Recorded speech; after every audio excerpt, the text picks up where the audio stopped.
Welcome to the Global Investor Podcast, a show that focuses on helping foreign investors enter the lucrative U.S. real estate market. Host Charles Carillo combines decades of real estate investing experience with a professional background in international banking to interview experts in all areas of U.S. real estate investing. Now, here's your host, Charles Carillo. Welcome to another episode of the Global Investors Podcast. I'm your host, Charles Carillo. Today we have Jenss Nielsen. Jenss has been investing in multifamily real estate for the last 4 years. He's originally from Denmark and currently owns 74 units in New Mexico, Colorado, and is a general partner in over 650 units around the U.S. He passively invested in 14 syndications, spanning over 800 apartments, 2,000 mobile home lots, and 6,000 storage units. Jenss has a passion for coaching new investors to enable their success through strategy, accountability, and personal growth. So thanks for being on the show, Jenss. Hey, thanks, Charles. I appreciate it. It'd be fun to it's great to have you here. I briefly touched on your background, but can you explain a little bit more about yourself prior to starting to invest in real estate? Absolutely. So as people can probably hear, I got a little bit of an accent, and my name is, a little foreign. So I was actually born in Denmark. And I moved to London, England in the early 90s and then to the US in 1996. So I've been here, 24 years. So I've lived here about half my life now, actually. So it's kind of interesting. Started out on the East Coast in the IT field, IT telecommunication, and got my degree, did what you're supposed to do, work full time, saving your 401k, and then slowly moved west to some job opportunities, first from Maryland to New Mexico, and then to Colorado, where I'm located right now. And still, in the IT, kind of moved up in the ranks to manager. I was like, oh, this is awesome, making a lot of money, saving in my 401k, until, a couple of those big dips in the markets that we saw in the 2000, 2008, and now again here in 2020. And, luckily I'm much more prepared this time because of some of those things I had learned along the way, right? And I think we can maybe get into that a little bit. Yeah, so why did you choose real estate as your investment vehicle? Basically because, I felt like investing all your money in the stock market, you have no control, right? Something global happens that causes massive shifts and ups and downs, and you're like, I didn't do anything to cause this, and now I'm suffering from it. And I felt like I wanted to create something that could generate, wealth and cash flow for me and my family. And anything I looked at looked like another job or investing that I didn't have control over. So I felt like real estate has so many opportunities and so many benefits that other investment vehicles don't have. And that's why I settled on that after a lot of research. So. Yeah, for sure. It's got a number of different elements to it that you can't replicate in other investment vehicles. That's for sure. Absolutely. So you've invested, we have investors that come on and they're targeted in one or two classes, and you've invested in a number of different real estate classes and similar investments within the whole realm of real estate. Can you kind of dig into the span of your investments? I know I put through some of them in the introduction, but can you kind of go through them and dig into them of what they are? Because some of them aren't traditional routes we would hear for investing passively or actively. Yeah, so I really took like a two-pronged approach, right? I did active investing, started out buying smaller multifamilies, and have now scaled up to larger syndications. So the active stuff has been multifamily and a small mobile home park thrown in there, which we can talk about. But then on the passive side, I was like, okay, I didn't want to put everything into multifamily because obviously there is some risk there. So I felt like I want to do being passive as well through my retirement accounts and so forth, or a taxable account. But I wanted to also diversify into some other vehicles. So I did some mobile home park funds. I did storage unit funds that would buy, storage units, facilities around the country and pool the money together, the investors' money together.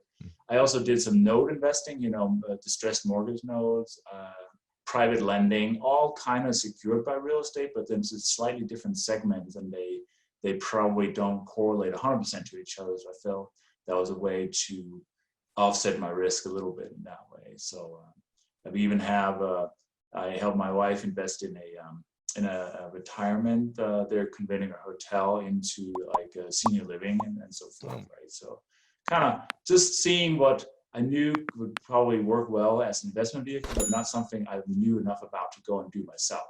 Right. When you were investing into notes passively, was that into single family homes? Was that into commercial or?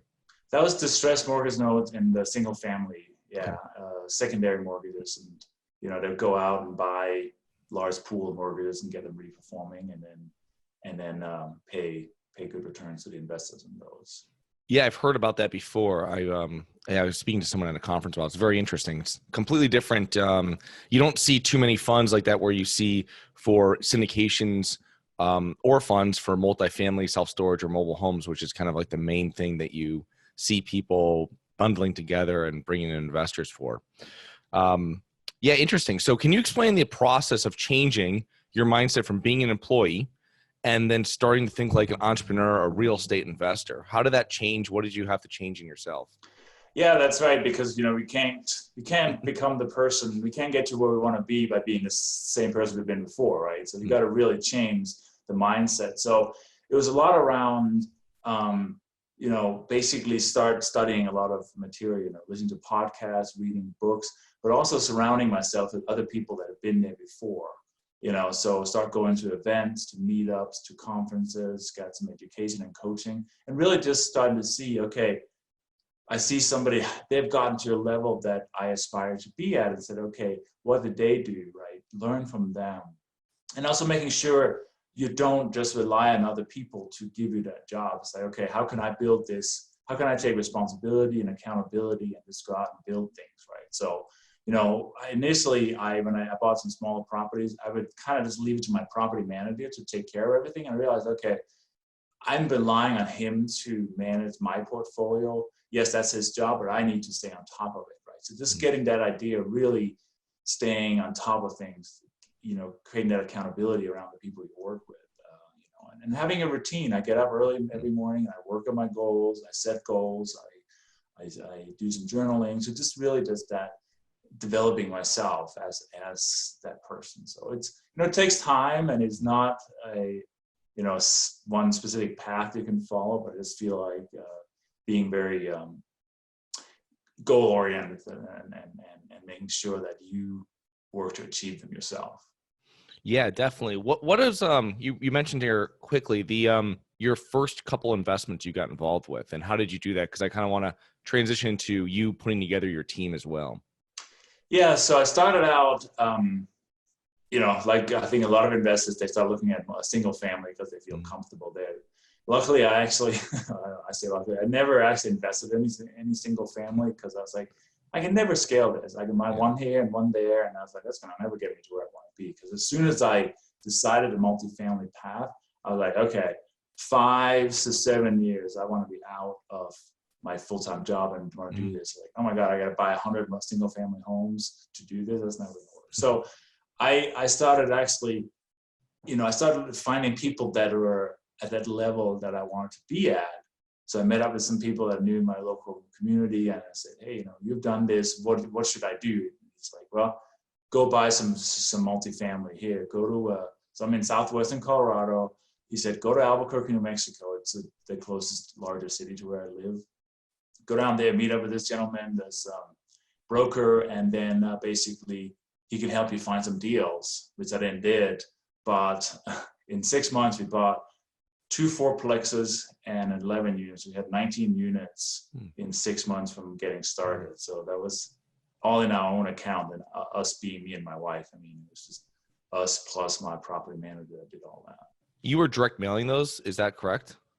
The first, that actually came later. The first ones were just straight through a broker. Okay. Just found through a broker. We did do, we did close on a 16 unit in May of 2019. That was through direct mail. So yeah, I've done that as well. Interesting. So you had to put together a team here when you're starting. Obviously, you have a full-time job.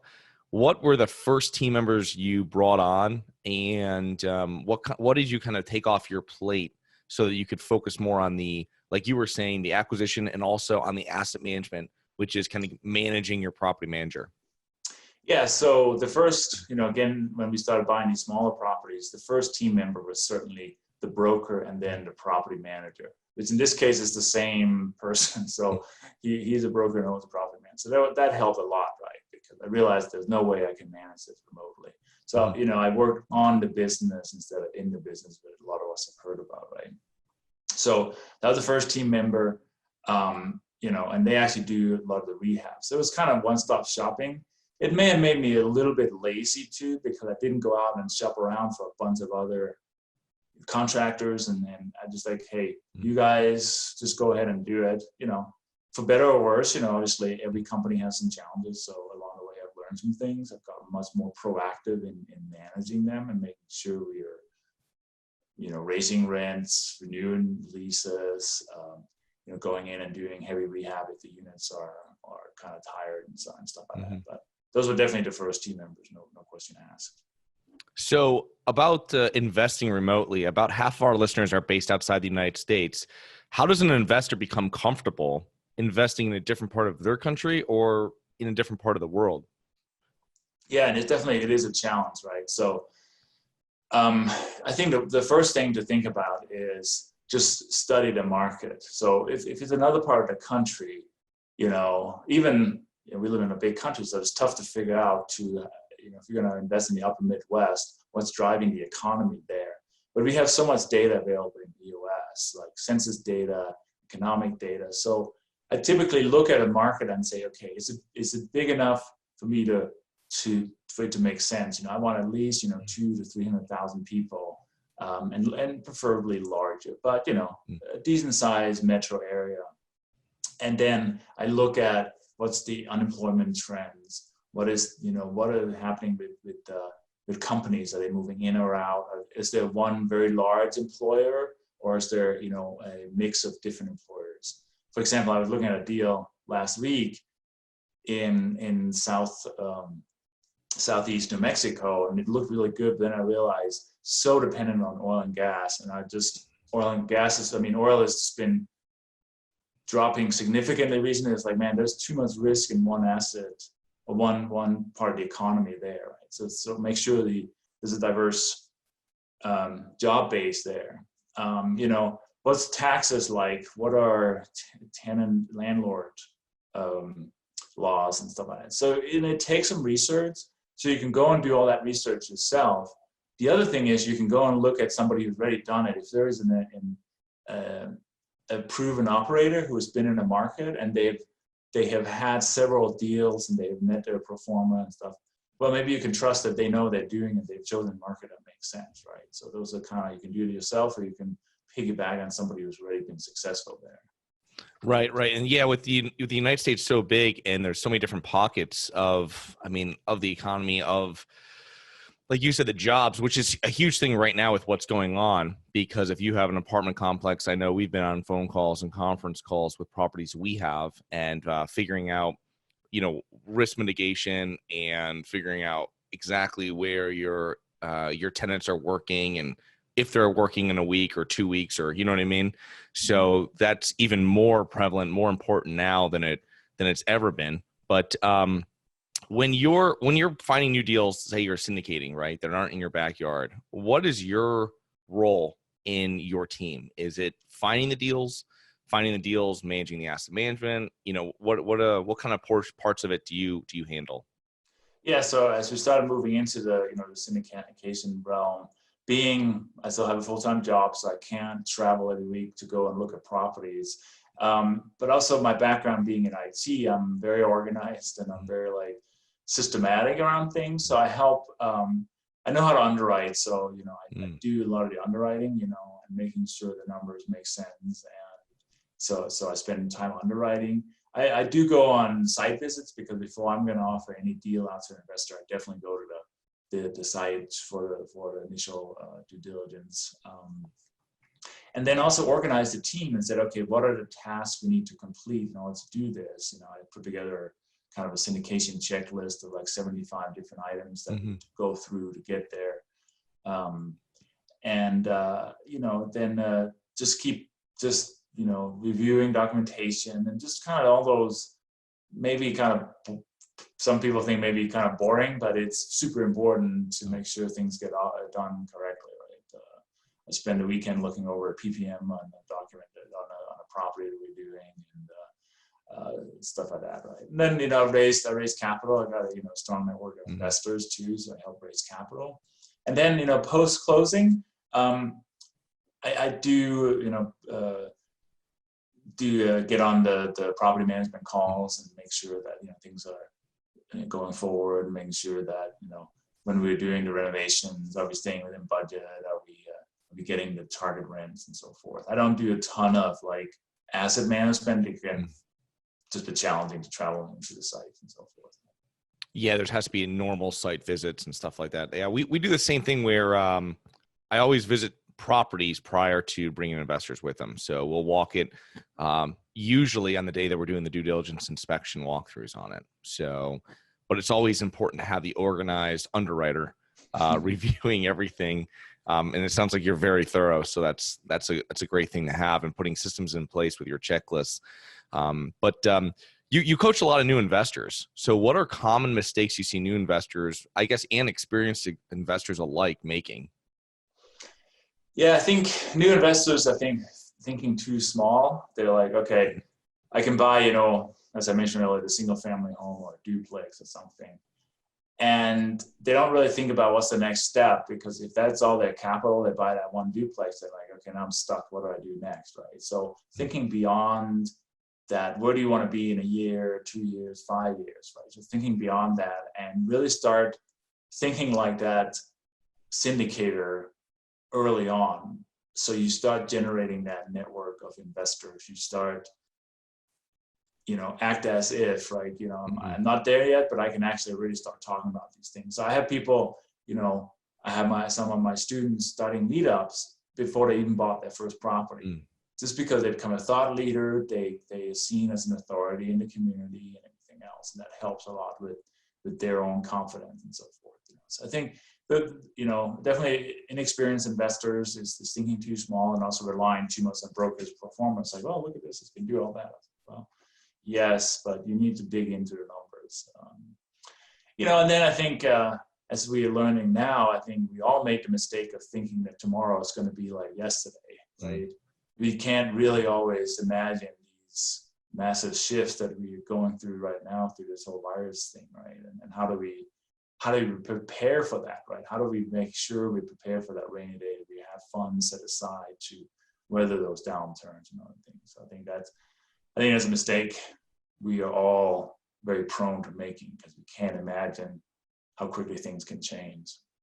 Yeah, of course. And then the reserves and the fixed long-term debt come into play right now in multifamily. I mean, for your anybody that took out long-term debt as thanking themselves that they didn't take on any type of bridge debt or anything like this.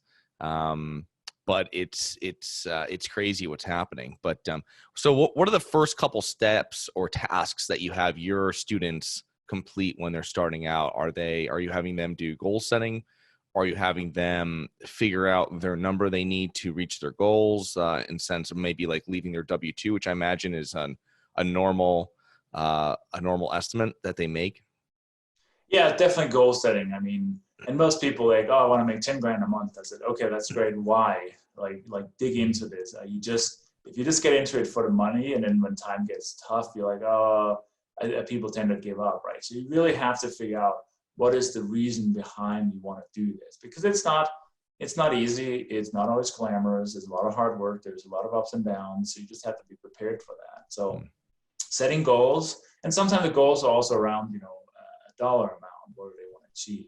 But really and I tend to people tend to dig into when they do it. It's typically like spending more time with their families, seeing their kids grow up, not waiting till they're 65 or 70 to have some time freedom, right? Because being that employee, you go to the office and you're stuck there all day, and you come home, it's like, well, that's another day. And some days you're productive, other days you're just there, warm a seat up, right?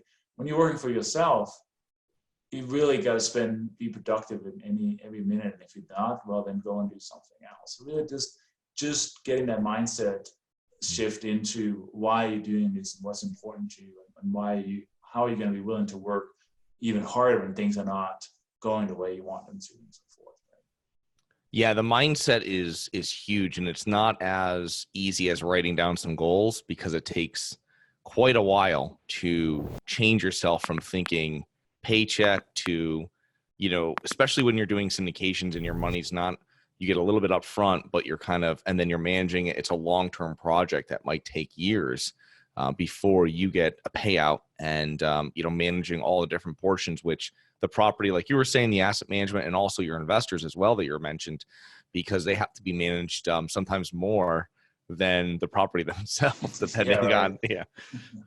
So great. Well, how can people learn more about yourself and products that you have in the work, Jenss? Yeah, so they go to my website, opendoorscapital.com. That's with an S. My email is Jenss, Jens, at opendoorscapital.com. And also, if any of the listeners want to get on a call with me to talk about investing or coaching, they can go to opendoorscapital.com/call and schedule a 20-minute call with me. And, I've had hundreds of calls. We talk about investing, we talk about coaching, we talk about, and if you're a new investor, you want to just learn something from me, by all means, schedule a time. I'd like to talk to people. Yeah, that's awesome. Thank you very much. And the great thing about anybody interested in contacting Jenss is that, as we spoke earlier, Jenss is very well diversified in real estate investing. So no matter what asset class you're interested in, reach out to Jenss, and he'll be able to guide you in the right direction. Thank you very much, Jenss, for being on the show today. Let's connect soon in the future. Okay. Thanks, Charles. I really appreciate it. Hi, guys. This is Charles from the Global Investors Podcast. I hope you enjoyed the show. If you're interested in investing in real estate and you don't know where to begin, set up a free 15-minute strategy call with me at schedulecharles.com. That's schedulecharles.com. Thank you for listening to the Global Investor Podcast. If you like the show, be sure to subscribe on iTunes or Google Play to get new weekly episodes. For more resources and to receive our newsletter, please visit globalinvestorpodcast.com. And don't forget to join us next week for another episode. Nothing in this episode should be considered specific, personal, or professional advice. Any investment opportunities mentioned on this podcast are limited to accredited investors. Any investments will only be made with proper disclosure, subscription documentation, and are subject to all applicable laws. Please consult an appropriate tax, legal, real estate, financial, or business professional for individualized advice. Opinions of guests are their own. Information is not guaranteed. All investment strategies have the potential for profit or loss. The host is operating on behalf of Harborside Partners Incorporated exclusively.